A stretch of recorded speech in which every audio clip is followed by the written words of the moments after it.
And the last presenters in this session will be Dr. Devisari Tunas. Good morning. Good morning. I will call you Dr. Devi. Dr. Devi is the scenario coordinator for the archipelago cities at the Future Cities Laboratory, or FCL, of the Singapore ET Center in Singapore, trained as an architect and urban planner. She obtained her PhD degree in urbanism from Delft University of Technology, TU Delft, and her master degree in Catholic University Leuven in Belgium. Dr. Devi is currently co-leading several ADB and SECO-funded research projects in Indonesia with Professor Stephen Cranes, who is the lead principal investigators in several projects in some cities in Indonesia. Yeah. Participants can also read the complete CV from Dr. Devisari Tunas in the chat column. Okay, Dr. Devi, 30 minutes. Okay, first of all, thank you, Pasani, for the introduction. Good morning, everybody. I certainly really enjoyed the talk given by Professor Manfredini. I think it's a very eye-opening and it's a very important topic at the moment. And then I would like to thank also for the coordinators, the organizer of the event, for the invitation to talk at this conference. I'm really glad to be here virtually to share some of our ideas on the strategies towards better informed city planning.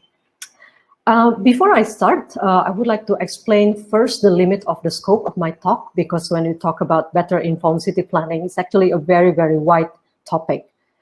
Within the context of this talk, I would like to talk specifically about how to use the geospatialized data to support evidence-based planning, specifically within the context of municipal spatial planning in Indonesia. Well, I would like to start this presentation by explaining first the background of my talk. And there is no better way to explain it than to describe the context of my research program that is called the Future Cities Laboratory. Right. Future Cities Laboratory is based in Singapore. It is a multidisciplinary research program which is part of the ETH Zurich in Switzerland. We are supported almost entirely by the Singapore government through the National Research Foundation. And at the peak of the program, we have around 120 to 150 researchers. They are domain experts in the area of transportation, energy, ecology, urban planning, psychology, and so on and so forth. So as you can imagine, we are a very, very diverse group of people. We are working collaboratively on complex urban projects within the context of Singapore and also the surrounding Asian region, as well as in Europe. And this is a process that really necessitates a multidisciplinary approach. And there would be a vibrant interdisciplinary discussions and exchange of domain expertise perspective around a big table, as we can see from the picture here. Of course, this is a pre-pandemic whereby everybody, gathered together in this big table. And as you can imagine, it is not really easy to communicate your domain consideration and to present the data in a digestible way. It is not easy fit to communicate this different perspective. So while everybody would typically present their perspective and bring the data on the table, it's actually very difficult to understand to some extent what will be the relevance to your area expertise. Sorry. And one thing that we recognize that we don't have a common data platform to visualize the data intuitively to support our exchanges in a more systematic manner.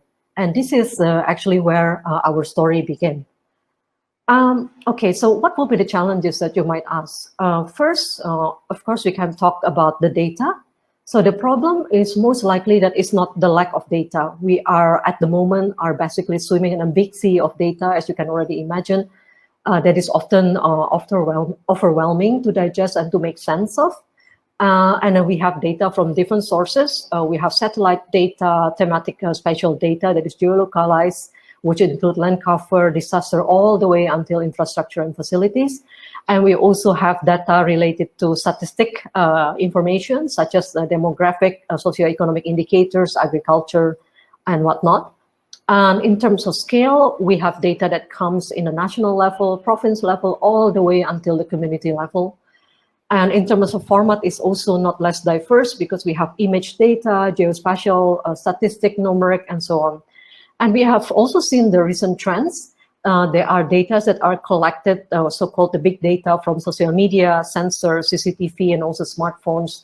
And we also have data collected from web applications. And for example, here during the pandemic in Singapore, we have data collected from the Trace Together apps. And in Indonesia, we have a community participatory planning platform that is called Imusrenbang, and citizen reporting, Lapor, and Gojek, and Clue, whatever. So you can see it's really, really very diverse.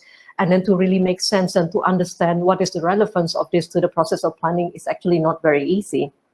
So that is a problem about the data. And then, okay, so that brought us to the problem that there is a gap between the available data and the process of the planning decision-making itself, and eventually also to the policy translations, which is supposed to be bridged by using all this consideration, right?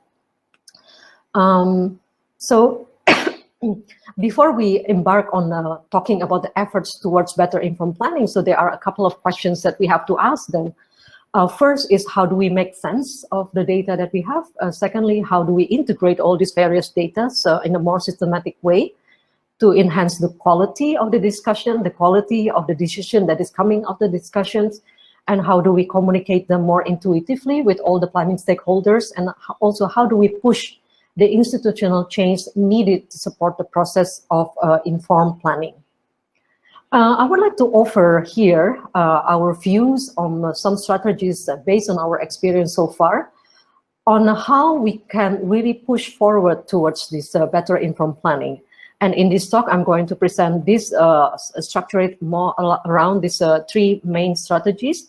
First, regarding the tool. The second one is about the contextualization. And the third one is about the engagement strategy. Right. So first, I'm going to start with the tool. So now we talk about the data. And then, of course, then we understand that there is a need for a common data platform, as I indicate before, that can be intuitively understood by all the planning stakeholders. So within the context of our research organization, the FCL, we have developed a data platform planning support tool that is called Earthscape. And it is an open source software. You can use it for free. And this tool is developed by one of our colleagues within the Urban Rural Systems research module. Now, I have to say that there are many other tools and methods that you could employ to do informed planning. For us in FCL, we have developed this in-house, and this is what is our method. So Earthscape basically works by consolidating various data sets that it comes from different domains and formats. And we do it by overlaying and cross-analyzing this data to answer specific planning and policy questions. So what are these specific planning questions and policy questions? I'm going to illustrate later in my talk. Okay, the second one, while this tool, I'm still in the first one. While this tool was developed within the context of our own work, its potential was recognized by organizations such as the Asian Development Bank and also the Swiss government, which they have been generously supported us to pilot and to implement these tools in Indonesia. And with their support, we have tested the tool in 4 cities in Indonesia, Bandung, Makassar, Palembang, and Semarang, as you can see from the map, if you can identify them, with a general aim to enhance the local capacity in evidence-based planning. And all these different cities that really represent different types of built spatial environment qualities and demographic structure, and also different problems, urban problems. So one thing that we have to put in mind when we talk about evidence-based planning, so we are not only talking about the tool or the software. So to be able to make this work, it is not only a matter of installing and training the people. The software itself is only a tiny part of the mission, so of the approach. What we have to do we have to really reform the whole planning mechanism where it's relevant. from the data collections to the decision making and also to the policy translation itself. Because without all this, and then you can have really the flashiest tool and the most avant-garde, but then the thing, if it doesn't work on the local context, then that's actually the end of your effort, right? So we talk about the need to reform the possible planning mechanism that can accommodate the process of evidence-based planning. This leads me to the second strategy that I would like to talk about, which is to first that we need to identify what would be the local context, right? So I have a picture here, and this is when we went to the city of Makassar. So the good people of the municipal city of Makassar, they were all around the table. They are representing different types of agencies, a department, well, in Indonesia, we call the dinas-dinas. First, to identify the local context, we have to ask first, so what are their planning challenges and goals? That's one. And the second one, what is that? What is it that hindered them from implementing evidence planning? And how is it a situation with the local data landscape? So is it really the problem with data? Is their data is good enough, or are they collecting the right type of data, or are they analyzing them properly? So is there also any organizational and institutional constraint that hinder the process of more informed planning in terms of the data management practices, the workflow itself, and the process of decision making? So you can see that this is actually a very, very complex situation and context to unpack before you can really implement what methods and approach that you want to implement in the city itself, because the context itself is really the key for this. Okay, so once we understand the context, we have to really design our engagement strategy accordingly. So we have to be able to relate to what is the local context and what do they really need, the challenges and so on that I have talked before. So what we do normally, the first step that we would really talk to get really the buy-in from the municipal level. And as we know, in the context of the planning in Indonesia, it's very important to have first the municipal, the top-down buy-in. This is normally coming from people like the mayors, the vice mayors, or even the head of Bapeda or Bapeko in the context of Indonesian cities. So this really will provide us a top-down push. But of course, before we do it, we have to be able to explain to them what is it for them, why is it necessary for them to do a more informed planning. So of course, the good people in Makassar, they are already doing this process for a long time. And what we are trying to do, of course, we are not trying to, change the process that they are doing already, but it's actually more to support whatever effort they already have locally.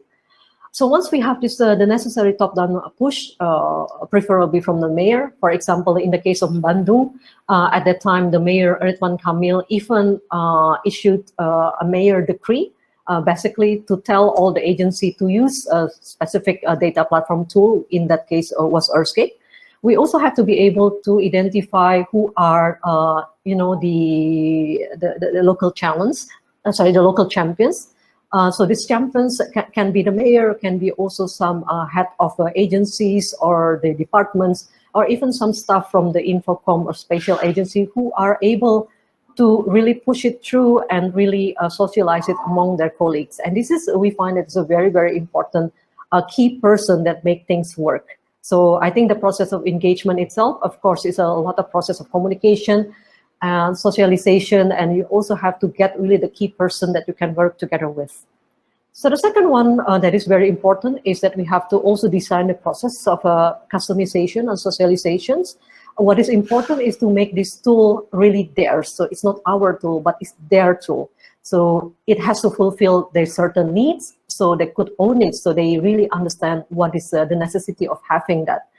And this we can do it by the process of co-creation. So it means that the tools needs to be customized. And also we can develop certain kind of functionalities that is really relevant for them. For example, in the case of Bandung, the former mayor Ridwan Kamil at that time asked us whether we can also include a tool that relates to budgeting plan. So that's what we developed for them.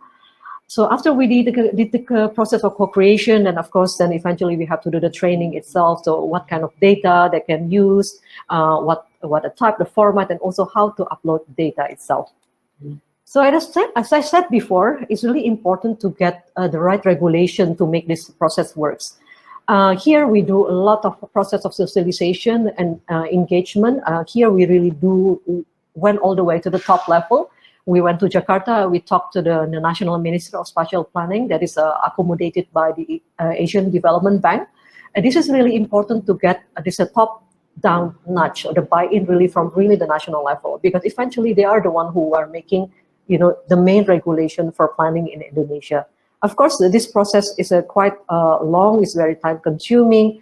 It has a lot of negotiations to be done. There are many different actors, but I really find it is very exciting for us, because this way we can also understand what are the local demands, what they are really their local priorities. And this is really important to trigger the institutional changes needed through this persistent kind of a communication and negotiations. And eventually we know that planning is not really only a municipal process, but it takes a village to do city planning. It has many stakeholders, so we need to get everybody on board. Here we are trying to build the strategic community of practice and partnership. And there are basically the NGOs, and it could be the academic, the local planning schools, and the local planning professionals. And this is really important to ensure the sustainability of a new planning practices, which we are trying to instill, right? Okay, so now I talk about the three strategies in a very brief way.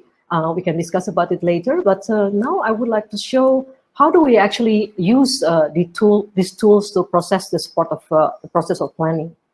I'm going to illustrate this case by showing this COVID-19 spatial analysis which we did in Makassar. So the data that I'm showing here is actually data from May, so it's not the most updated one. So the most important aim of doing this exercise is because I think this is now in everybody's mind in the planning community. The big question is, how might we better plan our cities in the future with regards to the pandemics? Because now we have COVID-19, and knock on wood, I hope there won't be any other pandemic, but most likely there could be another pandemic. So in this sense, the whole situation really gives us a lot of learning and to really understand in which way we can really improve the city planning with regards to the pandemic control and management. In the case of Makassar, we are using a different type of data sets that is provided by the Municipal of Makassar. We are doing the cross-analysis of multi-sectoral thematic data that is geospatialized, and also socio-economic indicators, and then of course also the pandemic data that are collected by the health department in Makassar. So the main aim of this exercise is first to identify the pandemic spatial pattern. The second one is to identify the potential vulnerable areas and communities. The third one is to identify the high-risk areas that need to be monitored and controlled more closely during the pandemic. So I'm going to show here, this is how our platform looked like. So on the left-hand side, we have the data layer, the data panel. At the moment, this data is in Indonesian language because we need to customize it. As you can see, there are a couple of COVID-19 data that we already uploaded, and we also have a number of basic thematic data from the city, such as water provision and so on and so forth. So I'm going to play this video, and then we can just watch. And this is a 1-minute video. So this is very, very short. So I'm trying to narrate while this video is playing. All right. Okay. Let me click play somewhere here. Okay. First, I'm going to turn on the density data, which is this red one. The brightest red indicates the area with the highest density population. Of course, you can toggle it. So by dragging the tools to the right and also put specific numbers, we can see the area that is the most dense. And then I put here the COVID-19 data. So the demarcated area just now show the area that is highest density with the highest incidence of COVID. And now I'm going to do it based on the location of slum, put the positive cases, and we can see that what are the area of slums that is more vulnerable to COVID. And here you can see that I'm also adding the provision of water. So you can see that what are the area of the city, which is slum, that have the highest density, that has the high incidence of COVID-19. And of course, there are many different ways to show this analysis. I just showed you only 3, but we can talk about it later. I can demonstrate it later if you come to me late, after the presentation. But maybe I just go directly now to the to the conclusions. So, for example, here from the demarcated data from the 2nd of May, and you can see how it changed in the 9th of May. This is the area that has the highest density with the high positive cases. So this really leads to the planning questions of how to manage this kind of density and how we can provide better health infrastructure in the future in this particular area that is quite high risk, right? So the second one is the progression of hotspot area that has all these 3 data layers or overlapping these data layers based on COVID-19 data, population density, and the water provisions, because all this demarcated area actually indicate where to provide better water infrastructure, because this is really related to sanitation, which is a very important aspect in pandemic management. And the third one, I'm showing here an overlap area between highest population density and also the area within the 15-minute walking distance and the COVID-19 hotspot. So you can see that the COVID-19 hotspot is actually clustered around this public transport hub. This in itself, it represents the vulnerable area due to high human traffic interaction at the transport hub itself, and also around at the commercial facilities around these hubs. So then this leads to the question is how might the government can do a crowd control better in the future? Right. Okay, so in terms of the conclusion of this exercise that we did in Makassar, we saw that there is a potential relationship between the COVID-19 pandemic with aspects such as population density, land use, in terms of there are higher incidences in the center of commerce, education facilities, and student and worker dormitories, or in Indonesia we call it kos-kosan, and also the industrial area. There is also higher incidence around the main transport hub and also the city main arteries, and also in the areas that has poor water provision. So this is a question of sanitation, and also in the area that has a low income level and slum. Why, you might ask, is basically because people in the kampung who live in the slums, they really don't have the luxury to stay home during the pandemic. So they really have to get out to do work, and this really increased their chance of getting infected. So we know that the post-COVID-19 planning requires a new paradigm. So with this kind of exercise, hopefully it can really help the city makers to plan their city better in terms of devising the necessary planning guidelines and specify also what might be the necessary interagency collaborations and what would be the decision-making flow they need, right? Okay, so in this presentation, I have already shown you the background of my talk, the problem that I'm dealing with, and also the challenges that we are facing. And then after that, I presented the 3 strategies based on our experience so far that we can do to really enhance the process of a better informed city planning in the context of municipality planning in Indonesia. And the third one, I'm also talking about what might be the important engagement strategies that we have to do. I hope this talk is useful for you. We can talk about it later. But in the meantime, if you have some questions, or if you want to see more about our tools, you can see from this website. So as I said, again, this is an open source tool. It's a free tool. And what is really important about this one is we really would like to collectively develop it with you all, and to understand better what would be the priorities, what would be the need from the local planning community, and we can develop it further. And hopefully through this tool, and we can really start to build the whole support community of how to enhance the planning process in Indonesia. All right, so I'm going to stop here, Mr. Moderator, Pak Sani. I will stop here. Thank you very much for your attention. Thank you very much for Dr. Devi. And Dr. Devi, there are 2 also questions for you, and you actually can click the stage in the right side. Yeah, Yeah. but I also will read for you from Dr. Alyas Vidita. That's Dr. Devi. Thank you for the insightful presentation. I was wondering if there is any initiative in places to scale up the data informed approach to the national level, specific to the current COVID-19 pandemic. It seemed like those who could afford building the tools are mostly superstar cities. However, an observation of the pandemic data suggests that the severity of the pandemic as measured from the person capita measures seem to profound as well in rural province like Papua or West Papua.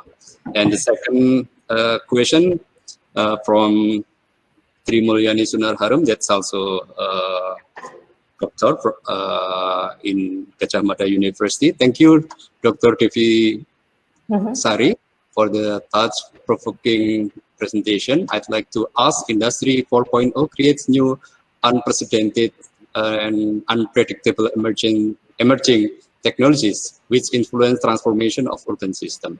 The transformation process incorporates dynamic change, allowing flexible intervention and management around planning system. Yeah. Working with these complexities and reflecting on your presentation on data-informed urban planning, what are the most significant factors to enable the utilization of the inherent capacity of the city to enhance the effectiveness of decision-making process? Thank you. Okay, thank you. Yeah. I thought I don't have any questions, so now I have very difficult questions. Yeah, that's very fair.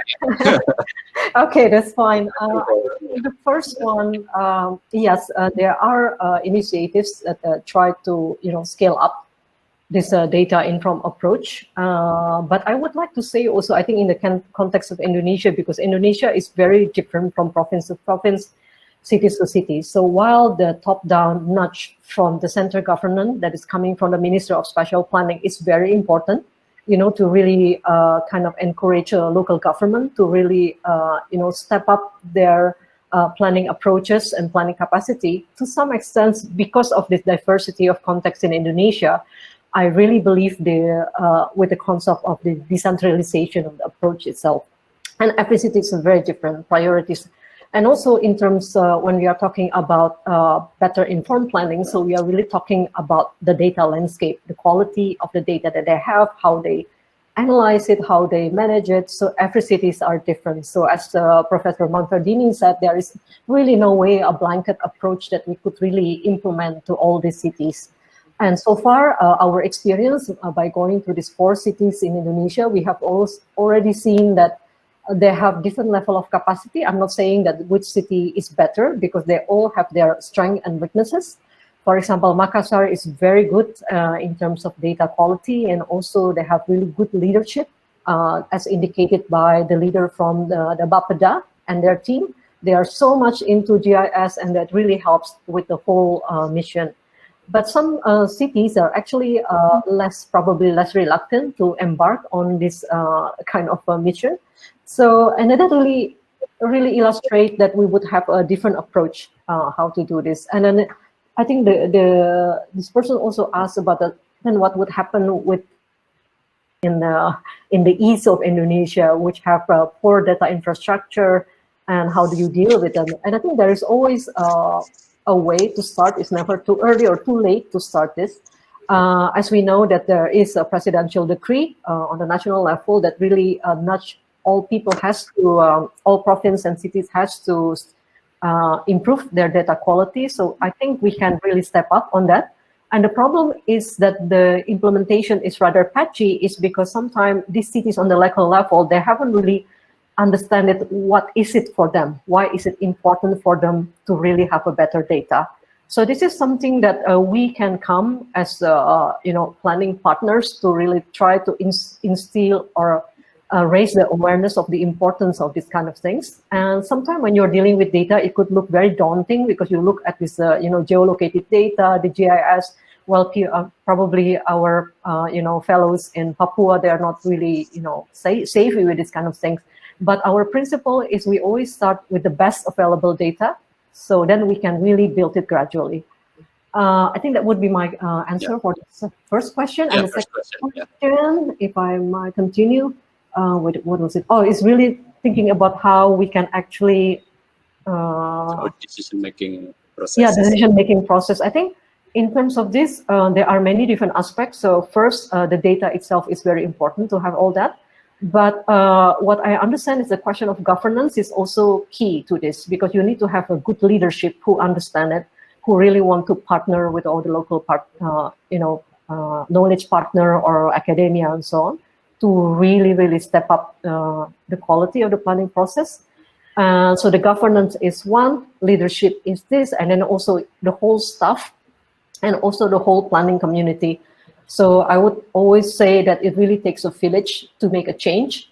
And in Indonesia, that's actually, I mean, in any kind of context, that's really always the key word for that. So there is no always one way to say that, you are the key stakeholder, this is the key stakeholder, and everybody has to follow, but we have to be really on the same page. One again for Dr. Devi, but I would like to enlarge this question to your three speakers. Yeah, thank you for Dr. Devi for such a wonderful presentation. This is from Zulfikar Dinar Wahidayat Putra.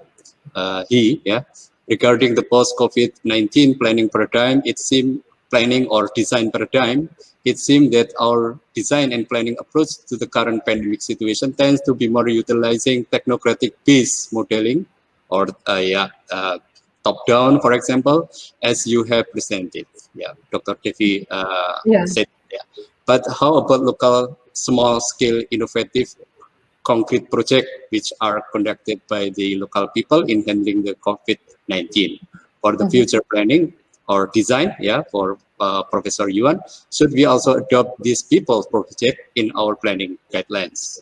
If so, how? Yeah, that's I think this question is appropriate or also can be answered by your three, Dr. Devi first, and Professor Yuan, and finally Professor Manfredo. Please. Yes, I absolutely agree with Pak Zulfikar. So at the moment, it really seems that what we are doing is a more technocratic approach. But I have to clarify that our platform is not modeling. So it's simply data visualization and trying to make sense of what the data that we collected so far tell us.